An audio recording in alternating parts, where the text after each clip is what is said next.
ప్రభువైన యేసుక్రీస్తు నామానికి మహిమ కలుగును గాక. యేసుక్రీస్తు నామములో మీ అందరికి వందనాలు. దేవుడు మిమ్మలను మీ కుటుంబాలను దీవించును గాక. ఉదయకాల వాక్య ధ్యానము కొరకే పరిశుద్ధ గ్రంథం బైబిల్ దేవుని యొక్క వాక్య భాగాన్ని చదువుకున్నాము.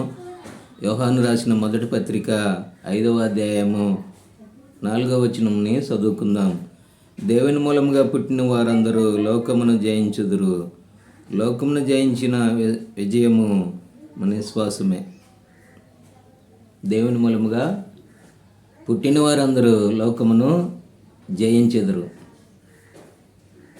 లోకమును ఎందుకు జయించాలయా అంటే, ఇప్పుడు ప్రస్తుతానికి లోకమంతా కూడా సాతాను యొక్క అధికారంలోనికి, సాతాను యొక్క ఆధిపత్యంలోనికి వెళ్ళిపోయినదని వాక్యము సెలవిస్తూ ఉన్నది.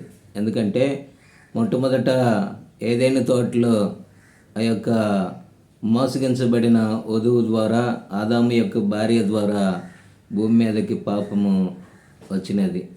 అదంతా మరి బైబిల్ చదివే ప్రతి ఒక్క సహోదరుడికి సహోదరికి బాగా తెలుసు. కనుక దేవుని మూలంగా పుట్టే జన్మ లోకాన్ని పాపాన్ని జన్మించే మరి జయించే యొక్క జీవితమై ఉన్నది. దేవుడి బిడ్డలారా, ఈ సమయంలో లోకమును జయించాలి అంటే లోకములో ఏమున్నదంటే శరీరాశ, నేత్రాశ, జీవపడంబము.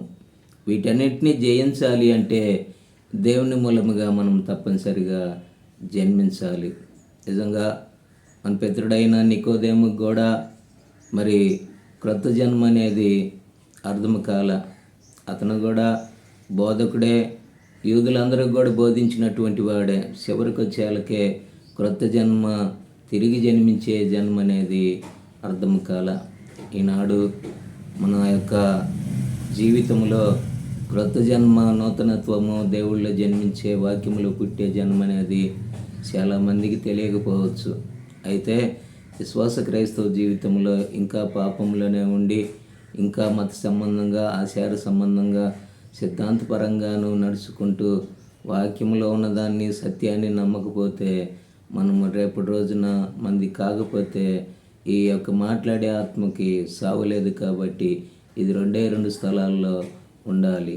ఒకటి పరలోక రాజ్యం అన్నా, లేకపోతే రెండవది నరకంలోనన్నా ఉండాలని వాక్యం రాయబడుతూ ఉన్నది. కనుక దేవుడి బిడ్డలారా, లోక సంబంధమైన, పాప సంబంధమైన జన్మని జన్మించటానికి, మరి జయించటానికి తిరిగి దేవుళ్ళు మనము జన్మిద్దాము.